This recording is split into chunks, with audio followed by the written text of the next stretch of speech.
Villain husband season 2 episode 56. ఇక story ఏంటో చూద్దామా? పదండి వెళ్దాం. మాయ రుద్రాను బైక్ నుండి హక్ చేసుకుని కూర్చోగానే రుద్ర తన బైక్ను రోడ్ మీద పరుగులు పెట్టిస్తూ హైదరాబాద్ రోడ్స్ మీద స్ట్రీట్ ఫుడ్ టేస్ట్ చేస్తూ ఆ నైట్ను మెమరబుల్ నైట్గా చేంజ్ చేస్తాడు. ముందు మాయ రేణుక గురించి టెన్షన్ పడ్డా రుద్ర ధైర్యం చెప్పడంతో అన్ని టెన్షన్స్ వదిలేసి ఫుల్గా ఎంజాయ్ చేస్తూ రుద్రతో సెల్ఫీస్ తీసుకుంటూ చాలా హ్యాపీగా రుద్రతో కబుర్లు చెప్తూ అటు నుండి రెస్టారెంట్కి వెళ్ళి లేట్ నైట్ డిన్నర్ కూడా కంప్లీట్ చేస్తారు. హర్ష, చెప్పు పొట్టి, నెక్స్ట్ ఎక్కడికి వెళ్దాం? ఇట్స్ టూ లేట్ పొట్టి. అక్కడ అమ్ములు ఎలా మేనేజ్ చేస్తుందో ఏంటో. మీ అమ్మకు కానీ అక్కడుంది నువ్వు కాదు అని తెలిసిందో మిడ్ నైట్ అని కూడా చూడకుండా రచ్చబండ ప్రోగ్రాం పెడుతుంది. కాబట్టి మనం త్వరగా ఇంటికి స్టార్ట్ అవ్వాలి. అందుకే నేను రాను అన్నాను. నువ్వే ఏమీ అవ్వదు, మై హూనా తొక్క తోటకూర అంటూ తీసుకొని వచ్చాం అని మూతి తిప్పుతూ విసుగ్గా పైకి లేచి రెస్టారెంట్ నుండి బయటకు వెళ్తుంది. ఏ పొట్టి, అబ్బా ఆగు పొట్టి, ఆగమంటున్నానా అని బిల్ పే చేసి రుద్ర కూడా మాయా వెనకే నడుస్తూ నేనెందుకు తీసుకొచ్చానో తీరిగ్గా తర్వాత చెప్తాను, కానీ నువ్వు ఇప్పుడు అలక పాన్పు ఎక్కకుండా పదా. అబ్బా ప్లీజ్ హర్ష, ఇంకో 2 hours అలా తిరిగేసి వెళ్దాం. రాక బయటకు వచ్చాం. నాకు ఎప్పటి నుండో నీతో నైట్ టైం హైదరాబాద్ రోడ్స్ను ఎక్స్ప్లోర్ చేయాలని ఉండేది. ఆ ఛాన్స్ ఇప్పుడు వచ్చింది. I don't want to miss this night please. పొట్టి చెప్పేది విను, మనం ఇంకో నైట్ ప్లాన్ చేసుకుందాం, ఓకేనా? మీ అన్నయ్యకి కానీ మన గురించి తెలిసిందా ఇంకంతే. ఏమవుద్ది, మన లవ్ స్టోరీ మ్యాటర్ ఓపెన్ అవుతుంది. అంతకు మించి ఇంకేం జరుగుతుంది? నేను మ్యారేజ్కి రెడీగా లేను పొట్టి. ముందు ఆద్య అండ్ జై లైఫ్ని సెట్ అవ్వనివ్వు ప్లీజ్. నువ్వు ఎప్పుడు ఇంతే హర్ష అని మొహం మార్చుకుంటూ ఇంకేంటి చూస్తున్నావు, పద బైక్ స్టార్ట్ చేయి అంటున్న మాయా చేయి పట్టుకొని తన మీదకి లాక్కుంటూ నేనేం చేసినా మన కోసమే కదా. ఇన్ని రోజులు పేషెన్స్తో వెయిట్ చేసావు, ఇంకొన్ని రోజులు నా కోసం వెయిట్ చేయి, ఓకేనా? మాయా కాసేపు ఆలోచించి ఓకే అని మెల్లగా తలూపుతుంది. కొంచెం నవ్వుతూ చెప్పవే, నాకు కూడా కొంచెం జోష్ వస్తుంది. నువ్వు ఇలా డల్గా ఉంటే నేను కూడా డల్గా అయిపోతాను. అలా నవ్వాలంటే రేపు నన్ను నువ్వు బిర్లా టెంపుల్కి తీసుకుని వెళ్ళాలి. అది నా ఫేవరెట్ టెంపుల్. తప్పకుండా తీసుకుని వెళ్తాను. థ్యాంక్ యూ హర్ష అని మాయా నవ్వుతూ హక్ చేసుకోగానే రుద్ర కూడా నవ్వుతూ తిరిగి హక్ చేసుకొని ఇద్దరు కాసేపు అలా రోడ్స్ మీద తిరిగి జై మ్యాన్షన్కి స్టార్ట్ అవుతారు. వాటర్ కోసం మిడ్ నైట్ నిద్ర లేచిన రేణుక లైట్ ఆన్ చేసి పైకి లేచి వాటర్ తాగుతూ పక్కనే పడుకోనున్న ఆద్య వైపు చూస్తూ మాయాకి నా మీద బాగా కోపం వచ్చినట్టుంది. రేపు తనకి ఇష్టమైన స్వీట్ చేసి కోపం తగ్గించాలి అనుకుంటూ ఇంత వేడిగా ఉంటే ఫుల్గా బెడ్షీట్ కప్పుకొని ఇది ఎలా పడుకుంది అసలు అని ఏసీ కూలింగ్ ఇంకొంచెం పెంచాక బెడ్షీట్ డిస్టర్బ్ అవ్వకుండా నెమ్మదిగా మొహం మీద నుండి కిందకు లాగి నుదుటిన ముద్దు పెట్టబోతూ షాక్ అవుతుంది. ఆద్య, ఇదేంటి ఇక్కడ పడుకుంది? ఇది ఇక్కడుందంటే మరి నా కూతురు ఎక్కడా అని కంగారు పడుతూ ఫాస్ట్గా బెడ్ దిగి బాల్కనీ, వాష్రూము, డ్రెస్సింగ్ రూము ఇలా మొత్తం వెతికేస్తుంది. ఎక్కడ మాయా కనిపించకపోయేసరికి దేవుడా, నేను అనుకున్నది అంతా అయిపోయింది. మాయాను వాడు నాకు చెప్పినట్టే బయటకు తీసుకుని వెళ్ళినాడు. అయినా మాయా రాత్రి నాతోనే కదా పడుకుంది. ఈలోగా ఎప్పుడు వెళ్ళింది అని ఆలోచిస్తూ డీప్ స్లీప్లో ఉన్న ఆద్యను నిద్రలేపుతుంది. ఏ ఆద్య నిన్నే, నిద్రలే అంటూ రేణుక ఆద్య భుజాలు పట్టుకుని ఊపేస్తూ తన నిద్ర డిస్టర్బ్ చేయడంతో అని మత్తుగా కళ్ళు తెరిచి చూసిన ఆద్యకి నిద్ర మత్తు వదిలేలాగా తన ఎదురుగా అమ్మోరులాగా తన వైపు గుడ్లురిమి చూస్తూ కనిపిస్తుంది రేణుక. చచ్చాను, సూర్యకాంతం నన్ను చూసినట్టుంది. ఇప్పుడు ఎలా ఎస్కేప్ అవ్వాలి? లేదు, ఏదో ఒకటి చేసి నా అత్తను కన్ఫ్యూజ్ చేసి పడేయాలి, లేదా అందరినీ పిలిచి గోలగోల చేస్తుంది. ఆద్య, నువ్వు ఇక్కడేం చేస్తున్నావు? అవునత్తమ్మా, నేను ఇక్కడేం చేస్తున్నాను? ఏయ్, నేను అడిగింది మళ్ళీ నన్నే రివర్స్లో అడుగుతున్నావేంటి?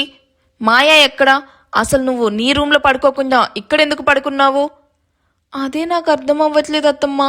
నా రూమ్లో ఉండాల్సిన నేను ఇక్కడెలా ఉన్నాను అంటూ మొహాన్ని ఇన్నోసెంట్గా పెట్టుకొని కన్నురెప్పులు టపటపా కొడుతూ అడుగుతుంది. ఎందుకు వచ్చావో ఇప్పుడే తేల్చేస్తాను, ఆగు. అసలు మాయా ఎక్కడా? తనను ఎక్కడికి ఎవరితో పంపించావు? ఇది మరీ బాగుంది. మాయా కనిపించకపోతే నన్ను క్వశ్చన్ చేస్తున్నారేంటి? నైట్ నా కూతురు నాతోనే పడుకుంది. లేచి చూసేసరికి తన ప్లేస్లో నువ్వున్నావు. అలాంటప్పుడు నిన్ను అడగకుండా పక్కింటోని అడగాలా అంటూ సీరియస్గా చెప్తుంది.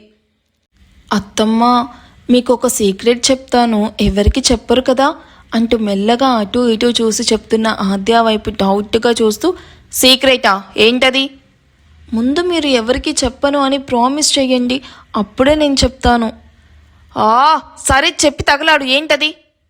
నాకు నిద్రలో లేచి నడిచే అలవాటు ఉంది అత్తమ్మా, అందుకే ఇక్కడికి వచ్చి పడుకున్నాను. ఒకసారి ఏం జరిగిందో తెలుసా? నిద్రలో అలా ఎలా నడుచుకుంటూ నడుచుకుంటూ పక్కింట్లోకి కూడా వెళ్ళిపోయాను. నెక్స్ట్ డే మార్నింగ్ లేచాక తెలిసింది నేను పక్కింట్లో ఉన్నాను అని. నీ మాటలు ఎవరైనా పిచ్చోళ్ళకి చెప్పు, వింటారు. అందుకే కదా అత్తమ్మా నీకు చెప్తున్నాను. ఆ ఏంటి అంటే నాకు పిచ్చా? అయ్యో, నేను అలా అనలేదు అత్తమ్మా.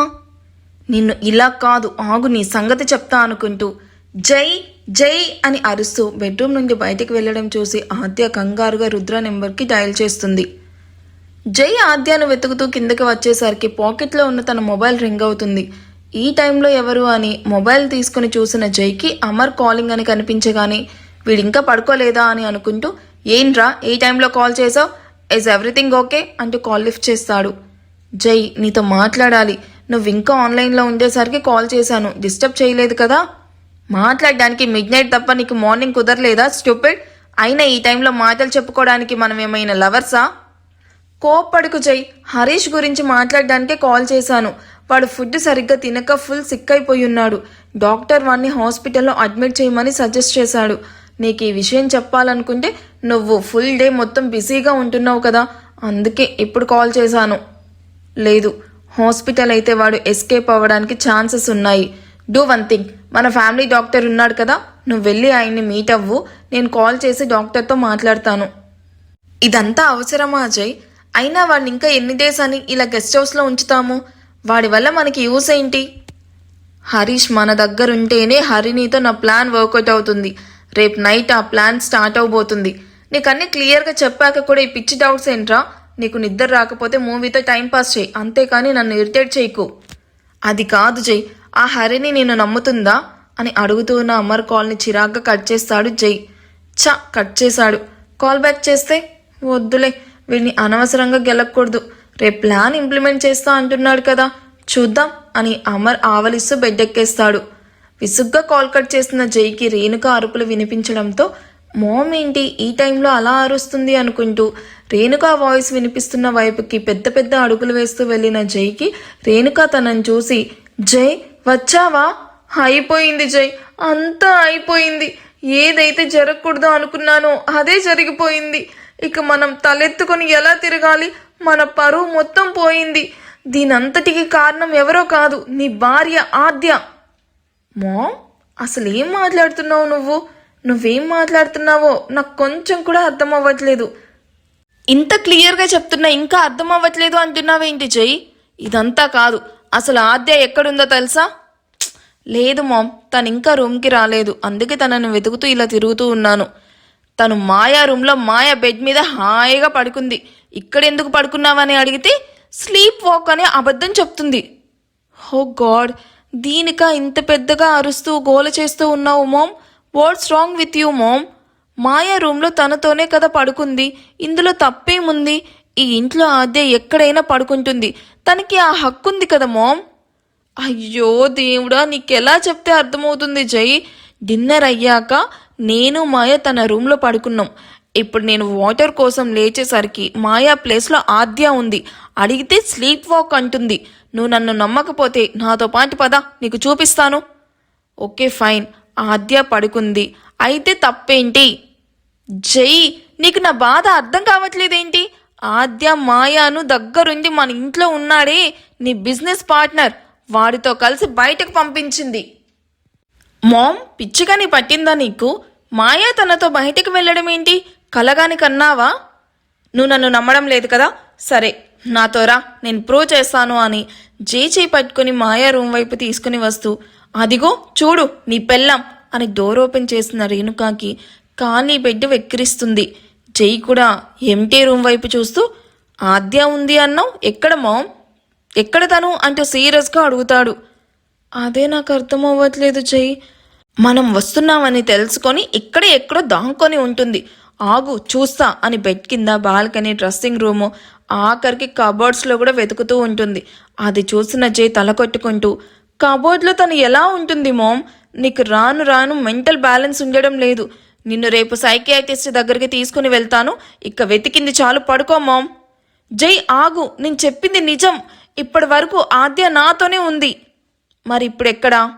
రెక్కలొచ్చేమన్నా ఎగిరిపోయిందా మామ్? అనవసరంగా బుర్ర పాడు చేసుకోకుండా పడుకో. వెళ్తున్న జై చేయి పట్టుకొని, నువ్వు చెప్పినట్టే ఆద్య లేదు, మరి మాయా ఎక్కడా? రేణుక అడిగిన క్వశ్చన్కి జైకి కూడా డౌట్ వస్తుంది. ఈ టైంలో మాయా ఎక్కడికి వెళ్ళింది అని ఆలోచిస్తూ రూమ్ బయటకు వెళ్ళబోతూ ఉండగా అప్పుడే వాష్రూమ్ డోర్ ఓపెన్ అవుతుంది. ఇద్దరూ ఆ సౌండ్కి తల తిప్పి అటువైపు చూసిన వీళ్ళకి వాష్రూమ్ నుండి వస్తున్న మనిషిని చూసి షాక్ అవుతూ చూస్తూ ఉంటారు. ఈ ఎపిసోడ్ ఎలా అనిపించిందో కామెంట్ చేయండి. వీడియో నచ్చితే ప్లీజ్ లైక్ చేసి హైప్ ఇవ్వండి. Thank you for watching. Bye.